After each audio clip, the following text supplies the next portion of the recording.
एक कहानी सच्चे पति पत्नी की अच्छी लगे तो शेयर जरूर करें। मेरी शादी के बाद मेरे पापा मम्मी के बीच बहस हुआ करती थी कि कौन पहले भगवान के पास जाएगा। माँ हमेशा करती थी, मुझे पहले मर जाने देना, मुझे सुहागन ही मरना है। पापा कहते थे, अगर तुम्हें कुछ हो गया तो मैं जीकर क्या करूंगा, मैं तुम्हारी जुदाई का सदमा बर्दाश्त नहीं कर सकूंगा। ऐसे ही लंबी बहस रोजाना किया करते थे और फिर पापा बाजार चले जाते थे और वहां से आइसक्रीम ले आया करते थे। माँ को आइसक्रीम बहुत पसंद थी, फिर दोनों एक हो जाया करते थे। वन दिन अचानक भैया का फोन आया कि पापा नहीं रहे।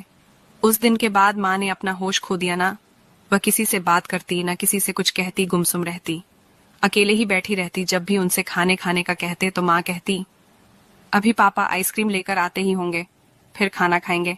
मैंने जाना उस दिन एक साथी के बिना दूसरा साथी अकेला हो जाता है। उन्हें ना ही बच्चे प्यारे लगते हैं, ना ही घर और ना ही परिवार। दिन मुझे ख्याल आया कि मैं अपने पति को छोड़कर मायके चली जाऊं तो उन्हें कैसा लगेगा। मैंने एक कागज लिया, उस पर लिखा, मैं आपके रोज के झगड़ों से तंग आ गई हूं, इसलिए मैं घर छोड़कर मायके जा रही हूं। मैंने वह कागज टेबल पर रख दिया और किचन में जाकर छुप गई। कुछ समय बाद मेरे पति आए, उन्होंने वह कागज उठाया और पढ़ने लग गए।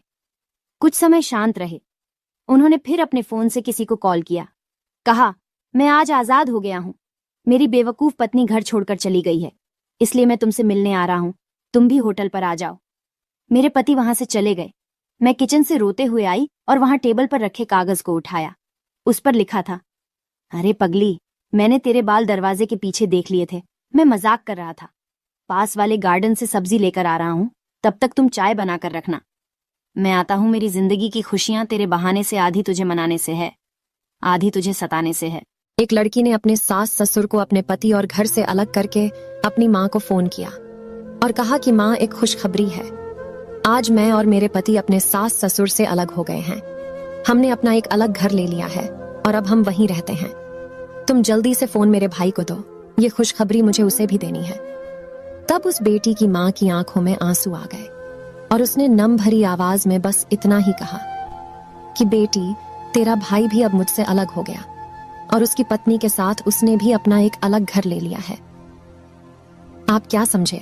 कमेंट करके जरूर बताएं।